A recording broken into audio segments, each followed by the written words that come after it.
मंच पर उपस्थित उत्तर प्रदेश के यशस्वी माननीय मुख्यमंत्री महोदय, परम श्रद्धेय परम पूज्य गोरक्षपीठाधीश्वर माननीय मुख्यमंत्री महोदय से सादर विनम्र अनुरोध है कि आप अपने कर कमलों से परमपिता परमेश्वर के सम्मुख दीप प्रज्वलित करके आज के कार्यक्रम का शुभारंभ करें।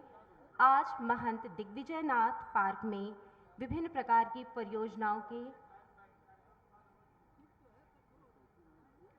दीप प्रज्वलन कार्यक्रम के लिए माननीय मुख्यमंत्री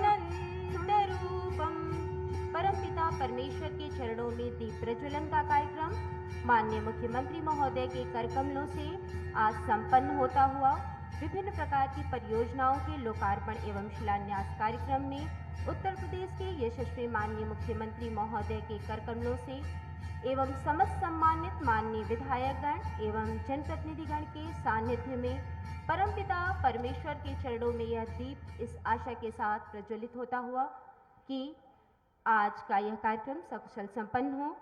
मंच पर उपस्थित माननीय विधायक गोरखपुर ग्रामीण श्री विपिन सिंह सर से सादर अनुरोध है कि आप स्वागत उद्बोधन के लिए आकर के आज के कार्यक्रम का शुभारंभ करें।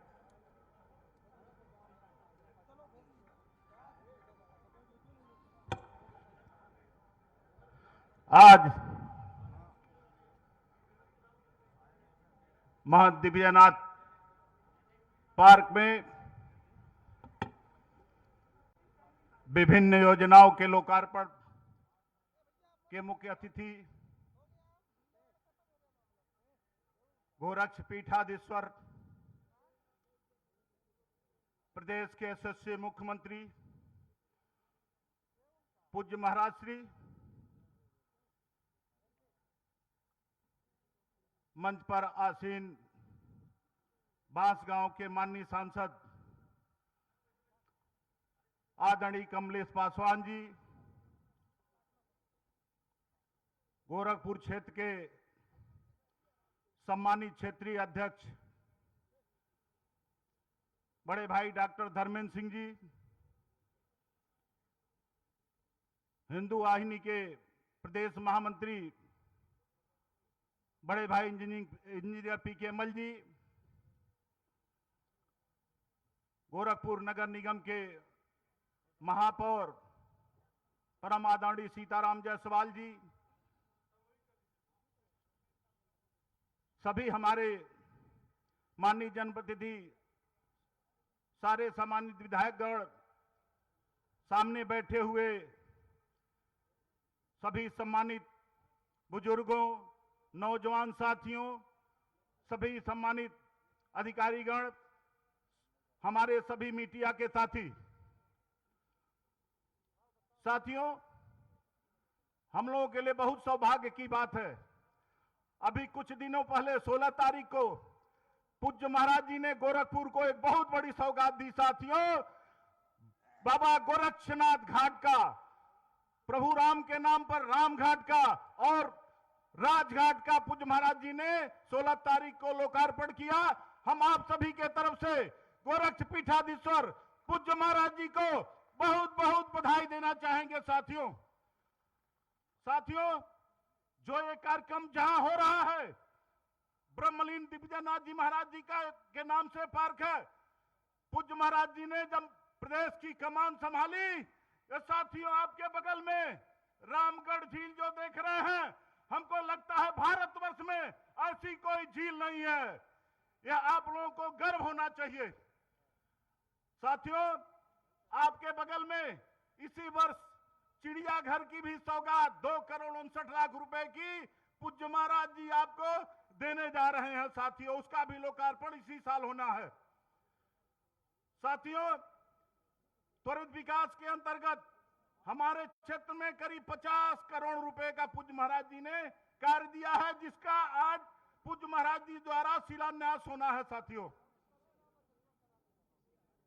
साथियों, आपके बगल में खोराबार में 100 करोड़ की लागत से विद्युत सब स्टेशन का निर्माण होना है। हम अपने गोरखपुर ग्रामीण की जनता की तरफ से पूज्य महाराज जी का स्वागत करते हैं, वंदन करते हैं, अभिनंदन करते हैं। साथियों, बहुप्रशिक्षित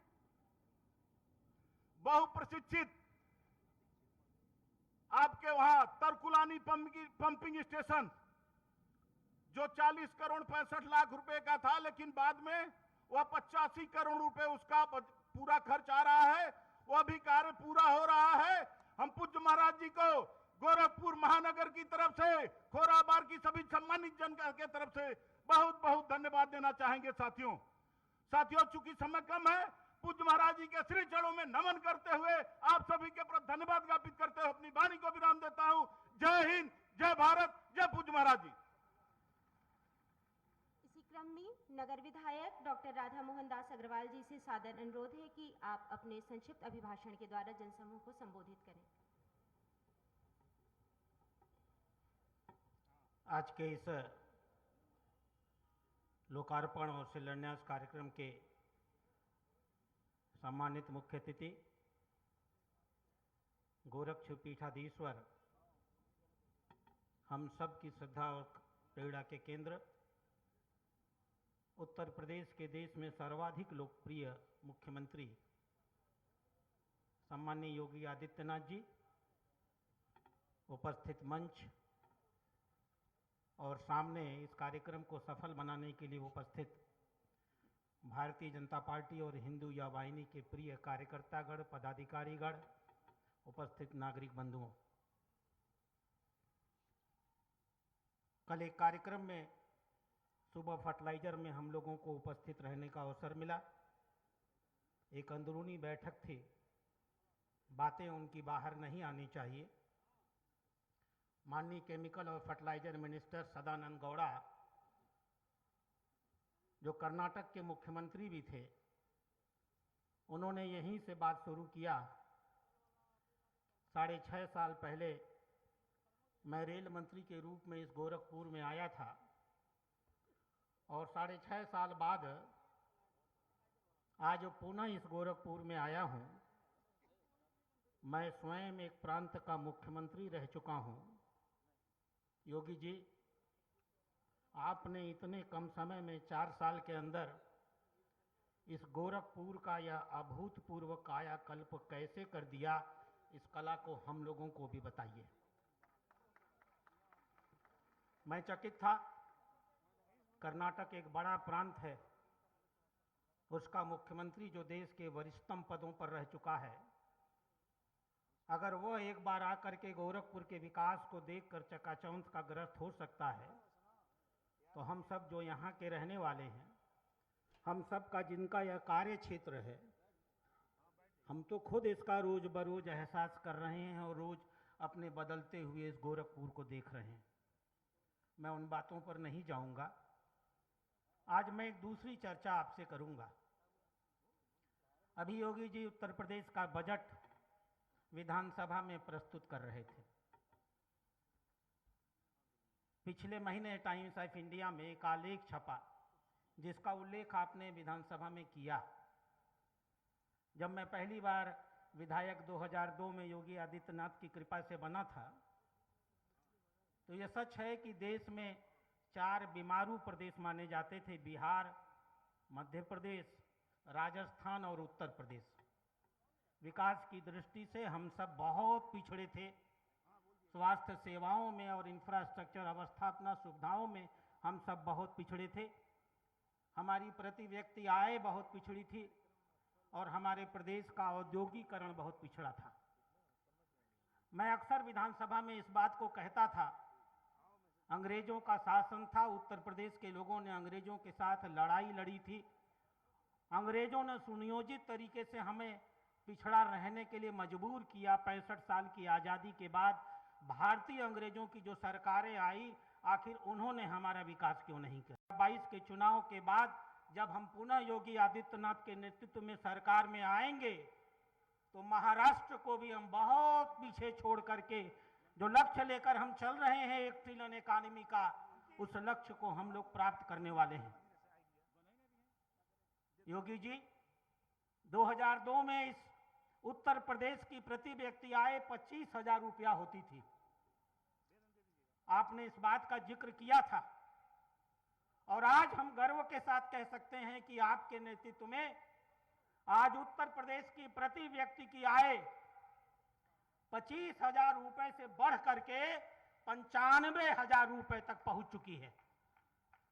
प्रति व्यक्ति आय की यह वृद्धि बताती है कि हमने सिर्फ कुछ लोगों का विकास नहीं किया है, गोरखपुर और उत्तर प्रदेश के हर व्यक्ति के विकास को हम लोगों ने अपने जीवन का लक्ष्य बना करके काम किया है। आप सदन में उसका उल्लेख कर रहे थे। बैंकों ने नीतियां बनाई हैं बैंकिंग करस्पॉन्डेंट्स की, और आश्चर्य हुआ जब आपने बैंकिंग करस्पॉन्डेंट सखी की बात की। पूरे प्रदेश, पूरे देश में बैंकिंग के माध्यम से महिलाओं के सशक्तिकरण करने की जो कल्पना आप लेकर के आए, 56,758 बैंकिंग करस्पॉन्डेंट सखियों की नियुक्ति की, यह घोषणा किया कि 6 महीने तक उन्हें 4,000 रुपए प्रति माह मानदेय दिया जाएगा और बैंकों में जो पैसा वो जमा कराएंगे उसका कमीशन उन्हें दिया जाएगा। मैं समझता हूं कि जो आपकी बहुआयामी दृष्टि है, विकास को लेकर आपकी जो समता परक और जेंडर न्यूट्रल, महिलाओं का विकास हुए बिना देश का विकास नहीं हो सकता, यह सोच लेकर जो आप काम कर रहे हैं, उसकी दृष्टि से मैं समझता हूं कि इतनी बड़ी संख्या में महिलाएं इस कार्यक्रम में उपस्थित होती हैं तो सिर्फ इसीलिए कि उन्हें इस बात का विश्वास है कि आप जब हैं तो इन बहनों की भी चिंता करेंगे। बातें कम करनी है, एक बात का उल्लेख करके मैं अपनी बातों को समाप्त करूंगा। मैंने शुरू में कहा कि हम आर्थिक रूप से पिछड़े थे। आपके नेतृत्व में एक ऐतिहासिक औद्योगिक समिट हुई, 4,68,000 करोड़ रुपए के प्रपोजल पारित हुए और जहां तक मैं जानता हूं उनमें से 3 लाख करोड़, हो सकता है मैं सही न हूं और भी अधिक हो, 3 लाख करोड़ की योजनाएं जमीन पर उतर चुकी हैं, उनके काम शुरू हो चुके हैं। एमएसएमई के माध्यम से हमने इतना बड़ा रोजगार का एक अवसर प्रदान किया है।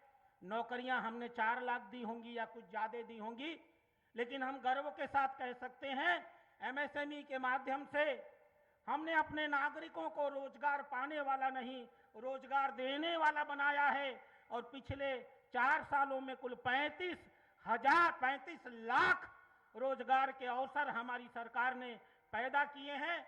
आज इस मंच पर मैं आपका हार्दिक अभिनंदन और स्वागत करता हुआ, बातें संक्षिप्त में रखनी है, न तो मैं अभी बहुत देर बोलता, आपका इस मंच पर स्वागत करता हुआ अपनी बातों को समाप्त करता हूं।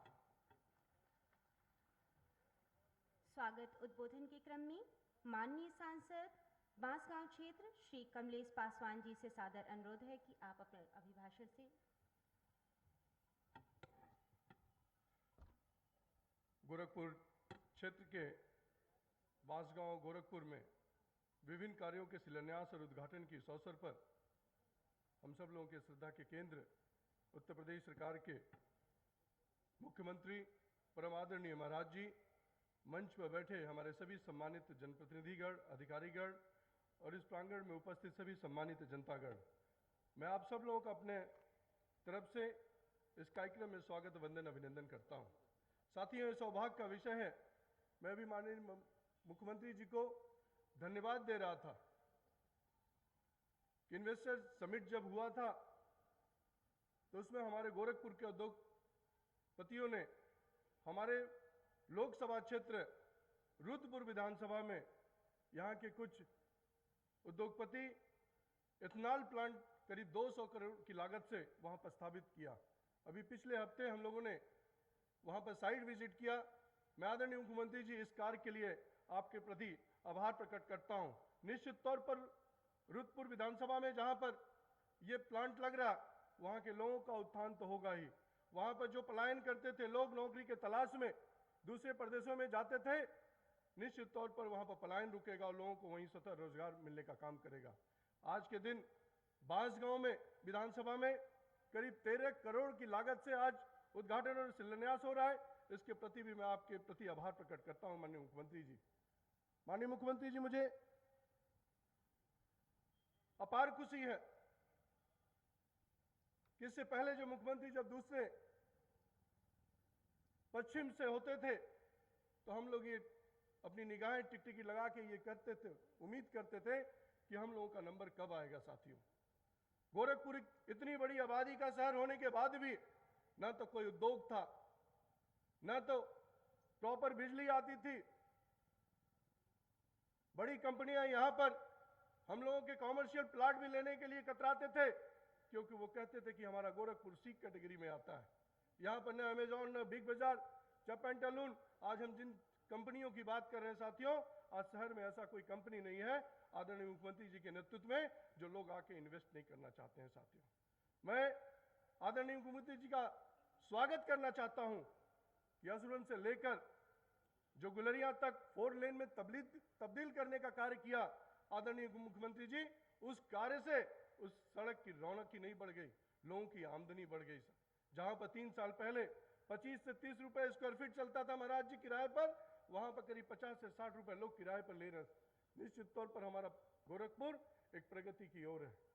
आदरणीय मुख्यमंत्री जी के नेतृत्व में पूरा प्रदेश, मैं कहूं कि कोई ऐसा विधायक, हमारे यहाँ 9 विधायक बैठे हुए हैं, ऐसा कोई विधायक नहीं है जिसके क्षेत्र में 10 करोड़ 20 करोड़ रुपए का काम नहीं हो रहा, विकास का काम नहीं हो रहा। साथियों, मैं आज के इस अवसर पर बहुत लंबी बात न करते हुए आदरणीय मुख्यमंत्री जी का स्वागत करते हुए, आप सभी लोगों का अभिनंदन करते हुए अपनी बात को ही विराम देता हूं। बहुत बहुत धन्यवाद।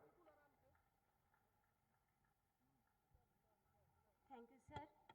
विभिन्न प्रकार की परियोजनाओं के लोकार्पण एवं शिलान्यास कार्यक्रम में मंच पर उपस्थित माननीय मुख्यमंत्री महोदय, हम सभी के संरक्षक परम श्रद्धेय गोरक्षपीठाधीश्वर महोदय से सादर विनम्र अनुरोध है कि आप अपने कर कमलों से बटन दबा करके आज महंत दिग्विजय नाथ पार्क में विभिन्न प्रकार की परियोजनाओं का लोकार्पण एवं शिलान्यास करें। आज जनपद गोरखपुर में माननीय मुख्यमंत्री जी के कर कमलों से विभिन्न प्रकार की परियोजनाओं का शिलान्यास होता हुआ मानसिक मंदिर आश्रय गृह का वित्तीय वर्ष के अंतर्गत जनपद गोरखपुर में जंगल कौड़िया तुर्कवलिया मार्ग का, देवरिया बाईपास रोड का, देवरिया उपमार्ग का, साथ ही साथ केंद्रीय सड़क निधि योजना के अंतर्गत विभिन्न प्रकार की परियोजनाओं का लोकार्पण एवं शिलान्यास कार्यक्रम उत्तर प्रदेश के यशस्वी माननीय मुख्यमंत्री महोदय के कर कमलों से संपन्न होता हुआ। आज के इस लोकार्पण एवं शिलान्यास कार्यक्रम में विभिन्न क्षेत्रों के लाभार्थियों को माननीय मुख्यमंत्री महोदय के कर कमलों से सम्मानित किया जाना है। लाभार्थियों की श्रृंखला में सर्वप्रथम श्री संतोष जी का आगमन होगा। माननीय मुख्यमंत्री महोदय से सादर अनुरोध है कि अपने कर कमलों से लाभार्थियों को सम्मानित करें। सर्वप्रथम श्री संतोष, चाय स्टॉल के लिए ये 10 वेंडर्स हैं। चाय स्टॉल के लिए श्री संतोष आज जनपद गोरखपुर में सूरजकुंड ब्रांच में श्री संतोष माननीय मुख्यमंत्री महोदय के कर कमलों से श्री संतोष सन ऑफ श्री मोतीलाल को प्रमाण पत्र दिया जाता हुआ, इसी क्रम में श्रीमती शबनम खातून तिवारीपुर क्षेत्र से क्लॉथ एंड हैंडलूम के क्षेत्र में प्रगति करने हेतु श्री धर्मेंद्र गिरी जी सन ऑफ श्री परशुराम गिरी चाय स्टॉल हेतु दुर्गाबाड़ी क्षेत्र पुलिस लाइन में। Next Shri Murari Nishad sun of Shri फौजदार सब्जी उद्योग हेतु मिर्जापुर क्षेत्र में माननीय मुख्यमंत्री महोदय के कर कमलों से प्रमाण पत्र दिया जाता हुआ। Next Shrimati Munni Devi wife of Shri Murari सब्जी उद्योग हेतु मिर्जापुर क्षेत्र साहबगंज में माननीय मुख्यमंत्री महोदय के कर कमलों से प्राप्त करते हुए। Next Shri Lalman son of स्वर्गीय Shri Triloki. Next Shri Rajesh son of Shri Triloki चाय स्टॉल हेतु मिर्जापुर क्षेत्र माननीय मुख्यमंत्री महोदय। भारत माता की, भारत माता की, भारत माता की। गोरखपुर जनपद के विभिन्न परियोजनाओं के लोकार्पण और शिलान्यास कार्यक्रम में आज मंच पर उपस्थित बांसगांव के लोकप्रिय सांसद श्री कमलेश पासवान जी, गोरखपुर के महापौर श्री सीताराम जायसवाल जी, माननीय विधायकगण डॉक्टर राधा मोहन दास अग्रवाल जी, श्री विपिन सिंह जी, श्री फतेह बहादुर सिंह जी, श्री शीतल पांडे जी, श्री महेंद्र पाल सिंह जी, श्री संत प्रसाद जी, श्रीमती संगीता यादव जी, डॉक्टर बिमलेश पासवान जी, भारतीय जनता पार्टी के क्षेत्रीय अध्यक्ष डॉक्टर धर्मेंद्र सिंह जी, महानगर अध्यक्ष श्री राजेश गुप्ता जी, जिलाध्यक्ष युधिष्ठिर सिंह जी, हिंदी आवाहनी के प्रदेश के महामंत्री श्री पी के मल जी, आज के इस कार्यक्रम में उपस्थित हमारे प्रशासन और पुलिस से जुड़े हुए सभी अधिकारीगण, विभिन्न संगठनों के यहां पर उपस्थित पदाधिकारी और उपस्थित भाइयों बहनों, एक साथ गोरखपुर के 9 परियोजनाओं के जिनकी लागत 76 करोड़ 39,29,000 है, इनका लोकार्पण का और 16 परियोजनाओं जिनकी लागत 54 करोड़ 20,12,000 है, इनके शिलान्यास के आज के इस कार्यक्रम के अवसर पर मैं मंच पर उपस्थित अपने सभी जनप्रतिनिधियों को हृदय से इन कार्यों में रुचि लेने के लिए बधाई देता हूं और आप सबका भी हृदय से बधाई और देते हुए अभिनंदन करता हूं। ये विकास आप सबके लिए फलीभूत हो। इन विकास कार्यों के माध्यम से न केवल बुनियादी सुविधाओं बल्कि इन विकास योजनाओं के माध्यम से हम विकास की एक नई ऊंचाइयों को प्राप्त करते हुए आर्थिक समृद्धि को भी प्राप्त करेंगे। इस विश्वास के साथ मैं आप सबको हृदय से बधाई देता हूं, अपनी शुभकामनाएं देता हूं।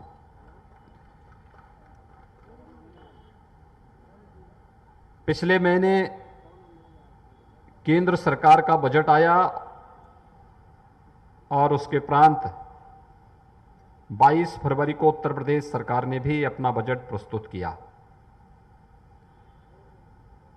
हम सब जानते हैं कि प्रदेश हो या केंद्र हो, दोनों सरकारों का बजट विकास और रोजगार को केंद्रित करते हुए प्रस्तुत किया गया था। याद रखना, विकास का दूसरा कोई विकल्प नहीं हो सकता और समग्र विकास की उस परिकल्पना को साकार करने के लिए जो प्रधानमंत्री मोदी जी ने, जिसके बारे में 2014 में इस देश की जनता के सामने कहा था, उसके अनुरूप विकास के कार्यों को आगे बढ़ाने के लिए जिस प्रकार की योजनाएं केंद्र सरकार बना रही है या केंद्र सरकार ने बनाए थे और आज वो मूर्त रूप लेते हुए दिखाई दे रहे हैं, 2017 के बाद प्रदेश के अंदर भारतीय जनता पार्टी नेतृत्व की सरकार ने भी उसी रूप में कार्य करते हुए अपने जो कार्य योजना लागू की थी, आज उसके परिणाम हमें दिखाई दे रहे हैं। प्रदेश का कोई जनपद, कोई लोकसभा सीट या कोई विधानसभा सीट या कोई विकास खंड ऐसा नहीं होगा, कोई गांव ऐसा नहीं होगा जहां पर विकास का कोई ना कोई कार्य या कोई ना कोई बड़ी परियोजना ना आई हो। हर एक जगह गया है, हर एक स्तर पर गया है, और गोरखपुर के लोग तो इसके जीते जागते उदाहरण हैं। कल केंद्रीय उर्वरक और रसायन मंत्री आए थे।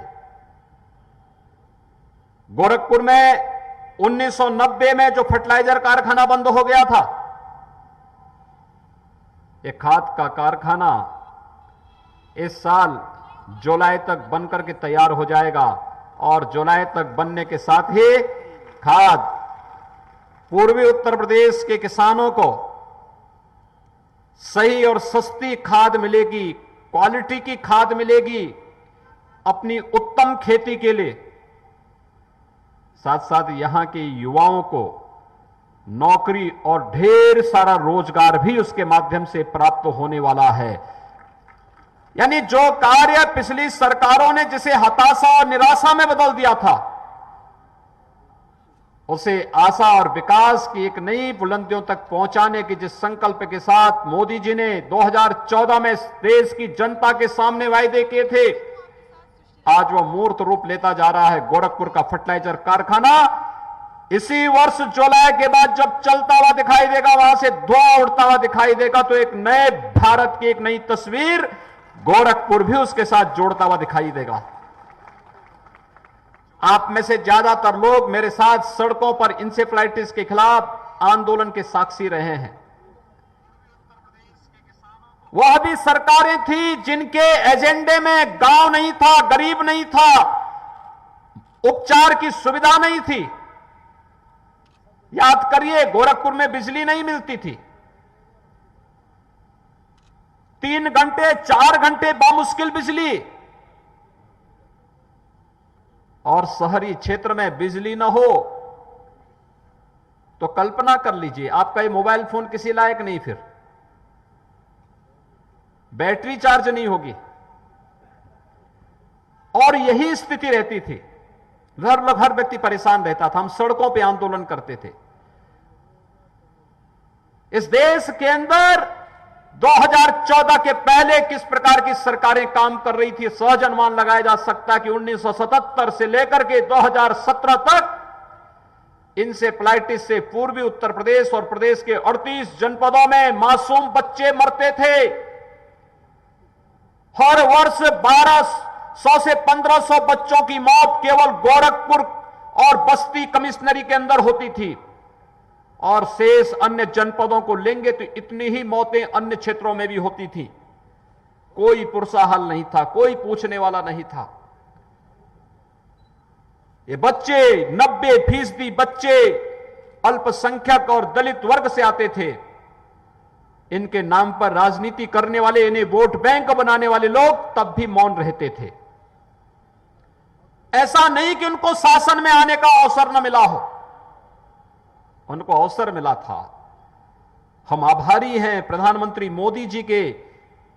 मैं एक बार गया, मैंने उनसे कहा, हमें गोरखपुर के लिए एम्स चाहिए 2014 में, और याद करिए 2016 में प्रधानमंत्री मोदी जी गोरखपुर में ही आए, उन्होंने एम्स का भी शिलान्यास किया।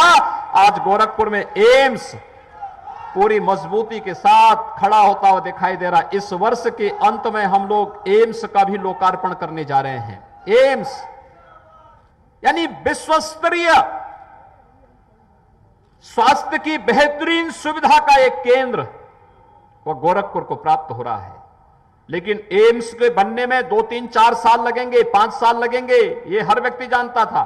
उससे पहले प्रधानमंत्री मोदी जी ने गोरखपुर में बीआरडी मेडिकल कॉलेज में 7 नई सुपर स्पेशलिटी के लिए भी एक नया ब्लॉक स्वीकृत किया, और वह बनकर के तैयार हुआ। इस बार आपने देखा होगा, कोरोना के दौरान हमने उसी ब्लॉक को कोविड हॉस्पिटल बनाया था।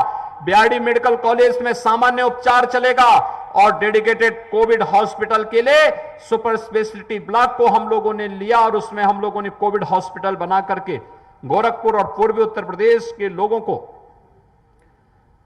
कोरोना कालखंड में कोरोना के उपचार के लिए एक बेहतरीन सेंटर दिया, जिसमें हर बेड पर वेंटिलेटर था, और वहां पर विशेषज्ञ चिकित्सकों की सेवाएं उन्हें उपलब्ध कराई जा रही थी। विकास, आज यहां पर सड़कें चौड़ी हो रही हैं, आज आपको बिजली मिल रही है, गांव गांव में सड़कें बन रही हैं, पुल बना, नौजवानों को अब तक सरकारी नौकरी दे चुके हैं। प्रदेश के अंदर जो 3 लाख करोड़ रुपए के निवेश की बात नगर विधायक कर रहे थे, तो उसमें 35 लाख नौजवानों को वहां पर उन्हें निजी क्षेत्र में नौकरी मिली, और साथ साथ हम लोगों ने स्वरोजगार के साथ ही विभिन्न प्रकार के अन्य एमएसएमई यूनिट को जो सहयोग किया है, काफी बड़ी पैमाने पर वहां पर भी लोगों को रोजगार और स्वतः रोजगार उसके माध्यम से प्राप्त हुआ है।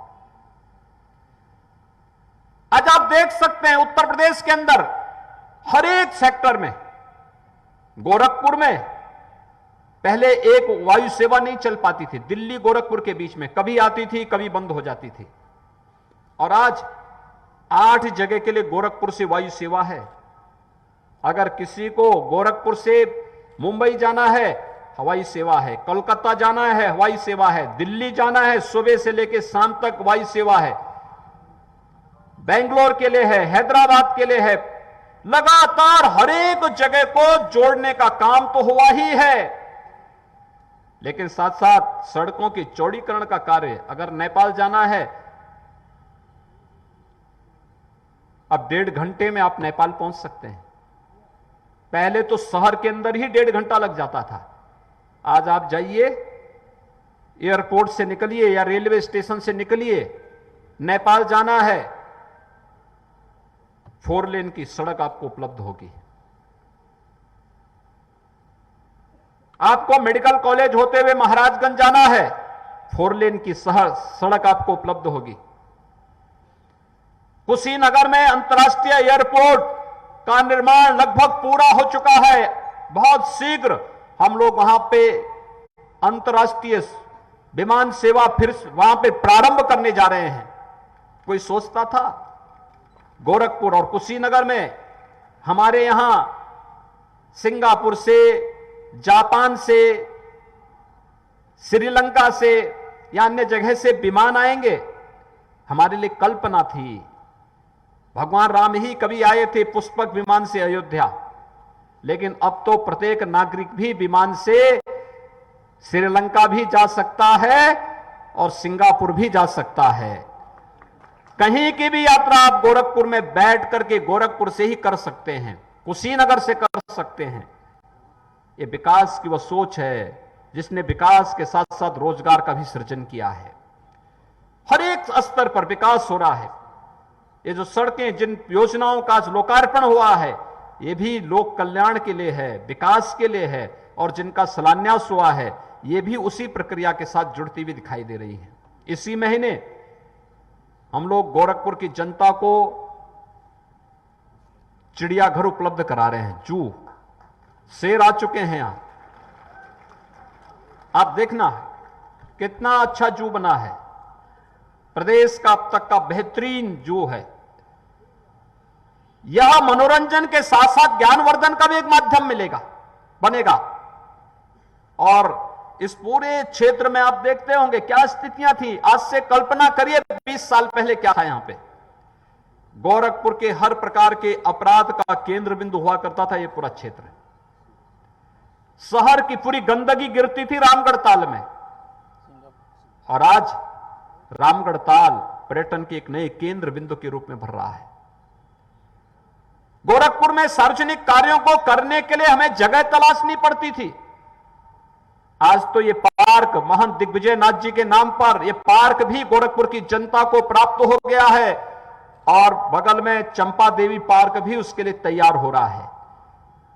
यानी सार्वजनिक कार्यक्रम अगर हमें करने हैं तो ये पार्क आपके लिए उपलब्ध है। इस पार्क के बीच अगर आपको लगता है कि संख्या कम है, 2000-2500 लोगों का कार्यक्रम करना है, हम लोग एक अत्याधुनिक प्रेक्षागृह भी इसी महीने गोरखपुर की जनता को समर्पित करने जा रहे हैं। यहां पर न केवल सार्वजनिक कार्यक्रमों के लिए बल्कि यहां के कलाकारों के लिए भी एक मंच हम उसके माध्यम से उपलब्ध करवाएंगे। हर एक स्तर पर आज आप जाइए राजघाट में, कभी हम लोग राजघाट को मानते थे शमशान घाट है, गंदगी रहती थी। कभी किसी व्यक्ति के अंतिम संस्कार के कार्यक्रम में वहां चले गए तो उसका मन खिन्न होता था, वहां गंदगी देख करके, धूल देख करके, गर्मियों में, भयंकर गर्मी के बीच में कैसी खराब स्थिति होती थी। या बरसात में चले गए तो उस गंदगी में वहीं कीचड़ है, वहीं बदबू है, और वहीं पर हम अंतिम विदाई दे रहे हैं किसी व्यक्ति को। आज आप जाइए, कितना अच्छे अच्छे प्लेटफॉर्म बन चुके हैं। स्नान करना हो पवित्र राप्ती नदी में तो उसके लिए भी वहां व्यवस्था है, और वहां पर अन्य कार्यक्रमों के साथ, कर्मकांड के साथ जुड़ना है तो उसके लिए भी वहां उस प्रकार की सुविधा उपलब्ध हो चुकी है। यह विकास की सोच होती है, यह विकास पहचान बनती है किसी नगर की, किसी जनपद की, किसी क्षेत्र की। और यहीं से विकास की सोच को जब हम आगे बढ़ाते हैं तो लोगों की सोच में परिवर्तन होता है। आपने देखा होगा अभी स्ट्रीट वेंडर को पीएम स्वनिधि योजना के अंतर्गत उन्हें लोन उपलब्ध कराया गया, सस्ती दर पर लोन। और मुझे प्रसन्नता है कि डिजिटल पेमेंट के साथ उनको जोड़ने का कार्य हुआ है। डिजिटल पेमेंट के साथ जोड़ने पर उनको अतिरिक्त लाभ भी प्राप्त होगा। ये ट्रेनिंग साथ साथ चलनी चाहिए हर एक कार्य में। कल हम लोगों ने यहां पे लोन मेला लगाया था। लोन मेले के पीछे भी उद्देश्य था, छोटी पूंजी वाले के पास अगर कहीं पूंजी कम हो गई, बैंक उसकी सहायता के लिए खड़ा है। लेकिन हम प्रशिक्षण और इस बात के लिए कि हमने पूंजी ली है, हम समय से इस पूंजी को जमा भी करेंगे। गोरखपुर से लखनऊ जाने के लिए पहले हमारे पास केवल एक मार्ग था, गोरखपुर से बस्ती होते हुए, अयोध्या होते हुए। अब हम लोग एक नया मार्ग गोरखपुर एक्सप्रेसवे के माध्यम से दे रहे हैं। गोरखपुर, अंबेडकर नगर और आजमगढ़ के बीच से पूर्वांचल एक्सप्रेसवे के माध्यम से लखनऊ आप जुड़ जाएंगे। यानी दूरी उतनी ही है जितनी दूरी गोरखपुर बाया बस्ती होते हुए है, दूरी उतनी ही पड़ेगी। लेकिन एक नया विकल्प आपके सामने, जहां पर आपको लखनऊ की यात्रा करनी है तो मात्र गोरखपुर से 3 घंटे में लखनऊ आप पहुंच जाएंगे। और हम लोगों ने एक और अनुरोध भारत सरकार से किया है कि अभी तक गोरखपुर लखनऊ के बीच का जो ये मार्ग है 4 लेन का, अब इसको 6 लेन कर लेना चाहिए। अब ये 6 लेन का मार्ग बनने जा रहा है। गोरखपुर शहर के अंदर भी आपने देखा होगा कि मोहद्दीपुर से गोरखनाथ मंदिर होते हुए मानीराम जंगल कोड़िया का मार्ग 4 लेन बन रहा है। अब बरगदवा से भी स्पोर्ट्स कॉलेज होते हुए मोहद्दीपुर तक इसको हम 4 लेन बनाने जा रहे हैं। पैरलेगंज से नौसर तक 6 लेन का काम होने जा रहा है। यानी यह विकास, जिस विकास के साथ जुड़ करके हम ढेर सारी उन योजनाओं को आगे बढ़ा सकते हैं जो न जाने कितने नौजवानों के लिए रोजगार लेकर के आएगा, उनके जीवन में व्यापक परिवर्तन लेकर के आएगा। और विकास की सोच के साथ हर एक व्यक्ति को जुड़ना पड़ेगा।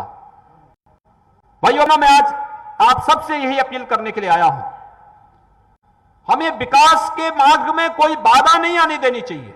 अक्सर होता है, हर व्यक्ति को सड़क चाहिए, हर व्यक्ति को जल निकासी की सुविधा चाहिए, हर व्यक्ति को बिजली चाहिए। लेकिन अगर कोई व्यक्ति ये बोल देगा कि मैं सड़क भी उपयोग करूंगा, जल निकासी के लिए नाली का उपयोग भी करूंगा, लेकिन मेरे घर के सामने से किसी की सड़क नहीं जाएगी, मेरे घर के सामने से किसी की नाली नहीं जाएगी, मेरे घर के सामने से किसी के बिजली के तार नहीं जाएंगे, तो क्या विकास हो पाएगा? हमें इससे उभरना पड़ेगा। विकास की एक समग्र सोच, सुरक्षा आवश्यक है, लेकिन विकास की एक समग्र सोच बनानी पड़ेगी। लोगों को समझाना पड़ेगा। बड़े बड़े निवेश आ रहे हैं। गोरखपुर में एक नया प्लास्टिक पार्क हम लेकर के आ रहे हैं। आप सोचना, लगभग 100 के आसपास उद्योग लगेंगे उसमें भी। 25,000 से अधिक युवाओं के लिए रोजगार लेकर, नौकरी लेकर के आ रहा है वह भी। ये पार्क का मतलब ऐसे पार्क नहीं जहां पर आप लोग, यानी जहां पर प्लास्टिक से जुड़े हुए हर उत्पाद का वहां पर प्रोडक्शन होगा, उसके निर्माण की कार्रवाई उसके साथ जुड़ेगी, उसकी वहां पे डिजाइनिंग भी होगी, वहां पर उसके बारे में कौन सी नई तकनीक दुनिया के अंदर आई है उस तकनीक के साथ जुड़ करके कौन कौन सी चीजें प्लास्टिक से बनाई जा सकती हैं। अभी हाल ही में आपने देखा होगा कि आदरणीय प्रधानमंत्री जी ने एक टॉय फेस्टिवल का उद्घाटन किया था। आज तो प्लास्टिक भी टॉय फेस्टिवल का एक पार्ट बन चुका है। सारा रोजगार और नौकरी और भविष्य की संभावनाओं को लेकर के आता है।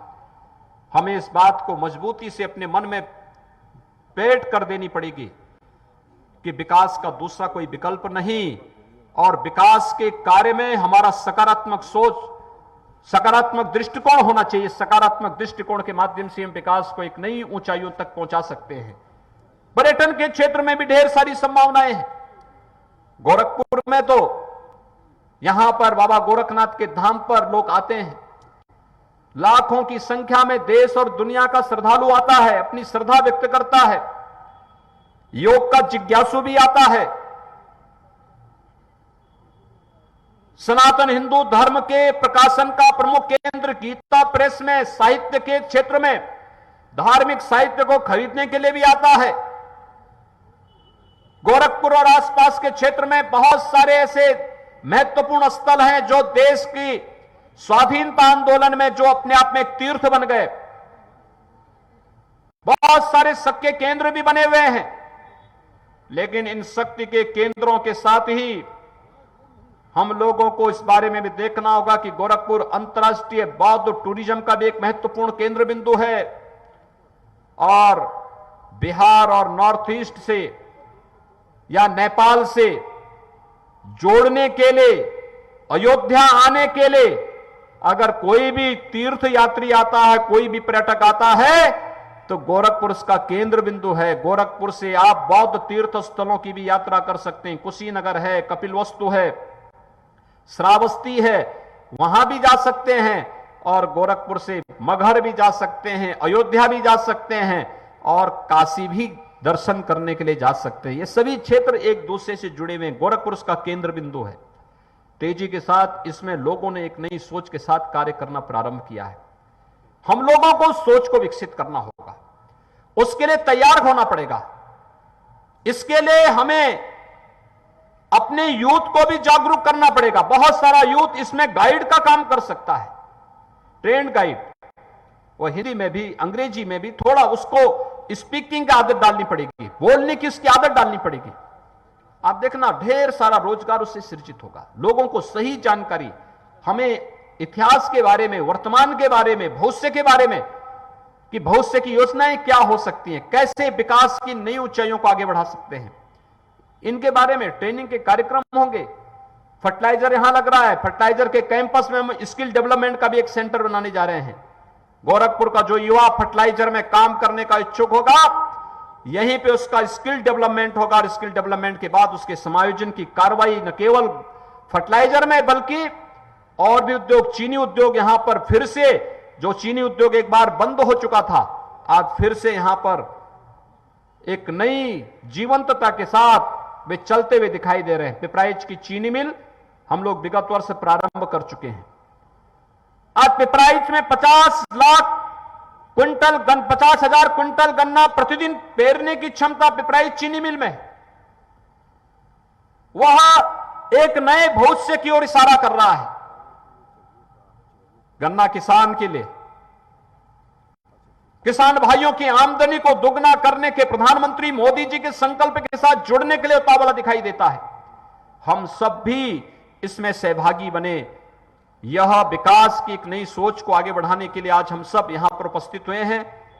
मैं आज के इस अवसर पर प्रशासन से ही कहूंगा कि जो कार्य पूरे हो रहे हैं उसकी क्वालिटी की नियमित समीक्षा होती रहनी चाहिए।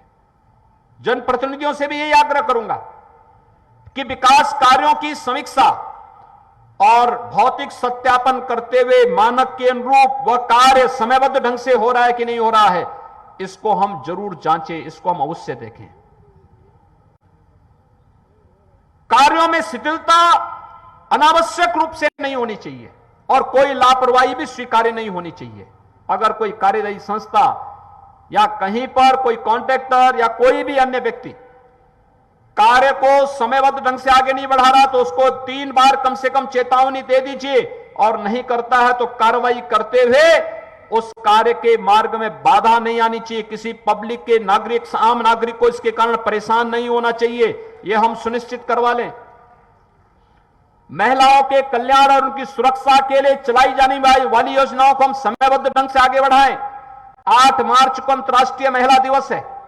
अंतर्राष्ट्रीय महिला दिवस का कार्यक्रम महिलाओं को ध्यान में रख करके, उनकी सुरक्षा को, उनके सम्मान को, उनके स्वावलंबन को ध्यान में रख करके हम विशिष्ट कार्यक्रम का आयोजन उस दिन हर एक जनपद में करें। उसमें मान्य जनप्रतिनिधियों को भी आमंत्रित करें, हर एक तबके के अधिकारियों को, कर्मचारियों की उसमें सहभागिता हो। प्रयास होना चाहिए कि मंच का संचालन से लेकर के कार्यक्रमों को आगे बढ़ाने की जिम्मेदारी महिलाओं के ऊपर ही दी जाए। आज प्रदेश के अंदर हम लोगों ने कोटे की दुकान अब जो भी खाली होगी वो महिला स्वयंसेवी समूह को ही देने का निर्णय सरकार ने किया है और ये बहुत अच्छा काम कर रही है। हम लोगों ने एक और निर्णय किया है, जो बाल पुष्टाहार था यह भी अब हम लोगों ने महिला स्वयंसेवी समूह के जिम्मे देना प्रारंभ कर दिया है कि यही अब उसको वितरण करने का काम करेंगे, क्योंकि ये बाल पुष्टाहार समय से सही जगह अगर पहुंच जाए तो हम कुपोषण की समस्या का समाधान भी कर सकते हैं और कुपोषण की समस्या के समाधान के साथ साथ शिशु मृत्यु दर को और मातृ मृत्यु दर को नियंत्रित करने में हमें सफलता प्राप्त हो सकती है। हमें देखना चाहिए कहीं भी कोई किसी बालिका के साथ, किसी महिला के सामने सुरक्षा का संकट नहीं होना चाहिए। यह भाव आना चाहिए जो भारतीय सोच रही है। वह भाव था गांव की बेटी सबकी बेटी, गांव की बहन सबकी बहन। यह भाव गांव की बेटी है तो सबकी बेटी होनी चाहिए, यह भाव आना चाहिए, यह संस्कार आना चाहिए। ये चीजें अगर हम पैदा कर सकेंगे बहुत बड़ा कार्य हो सकता है। समाज में सुरक्षा का एक भाव होगा।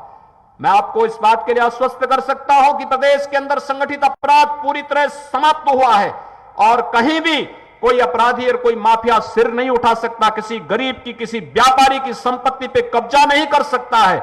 और अगर करता है तो हमने प्रशासन को इस बात की खुली छूट दी है कि पूरी सख्ती के साथ ऐसे तत्वों से निपटने की आवश्यकता है।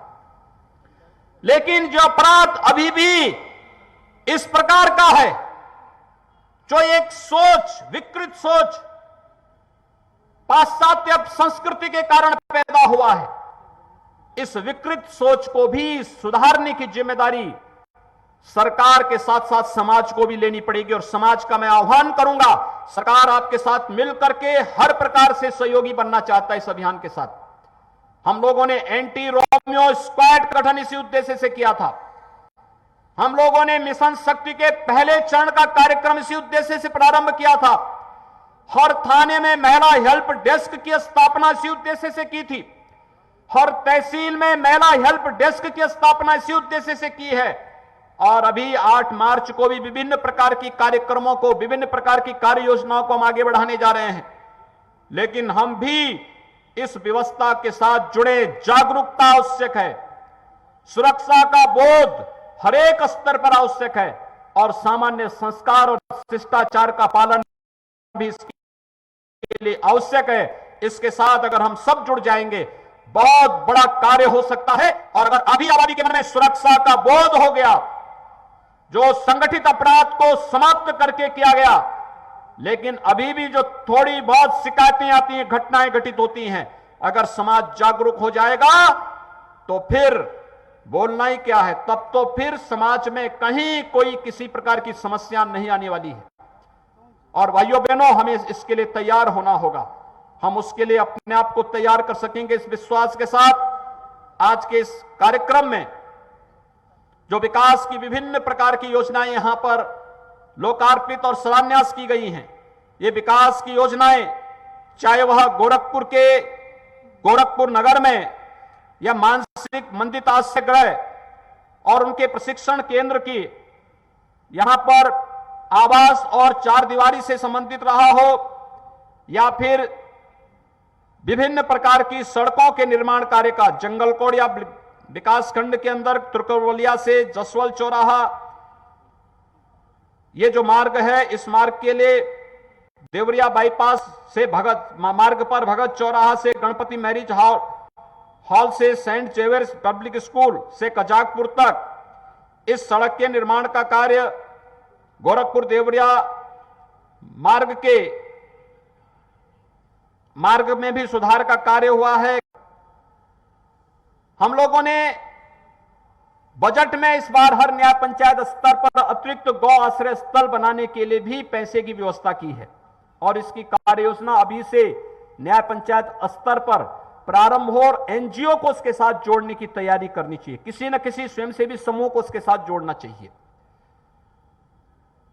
गौ आश्रय स्थल के साथ ही निराश्रित गौवंश के भरण पोषण की एक सहभागिता योजना के साथ भी हमने जोड़ा है। अगर कोई किसान एयरटेक की गई गाय को अपने पास रख करके उसका पालन पोषण करता है, गाय स्वस्थ अगर है और उसके घर में रहती है, घर में रह करके उसकी खिलाने की व्यवस्था करता है, तो सरकार 900 रुपए हर गाय की हर महीने उस किसान परिवार को दे रही है। बहुत अच्छी योजना है, रोजगार को भी सृजन करने का भी है और आस्था के साथ साथ गौवंश की सुरक्षा के साथ भी यह योजना जुड़ी हुई है।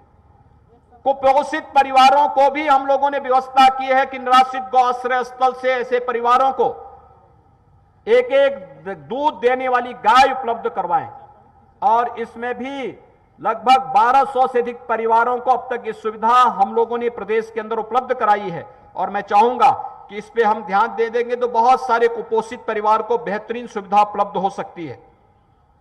ये सभी कार्य प्रदेश के अंदर आज हम लोग उपलब्ध करा रहे हैं। आज के इस अवसर पर यहां पर जो विभिन्न प्रकार की विकास योजनाओं के सड़क के निर्माण कार्य हैं, तमाम अन्य स्मारकों के सुंदरीकरण के कार्य भी हैं,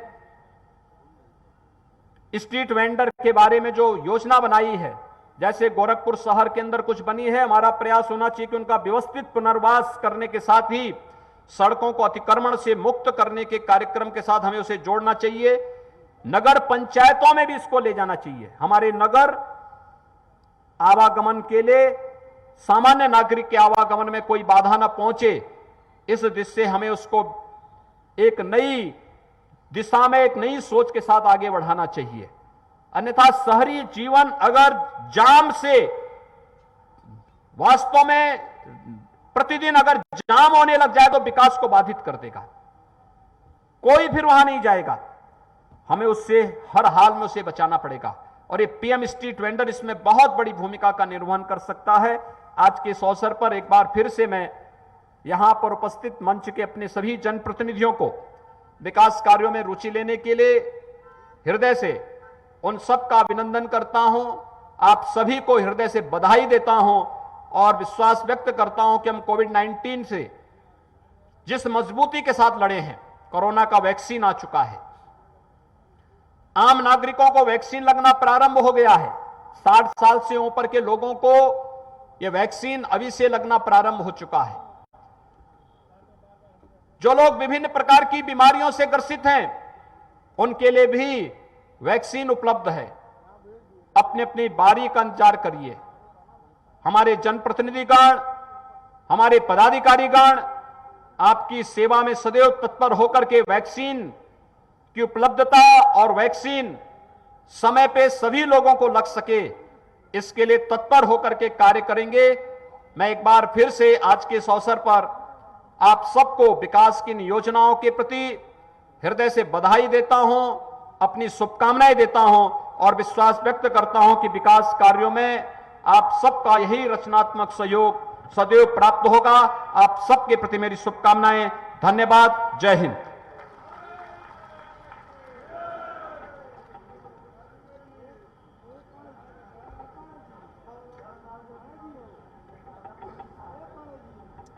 निश्चित रूप से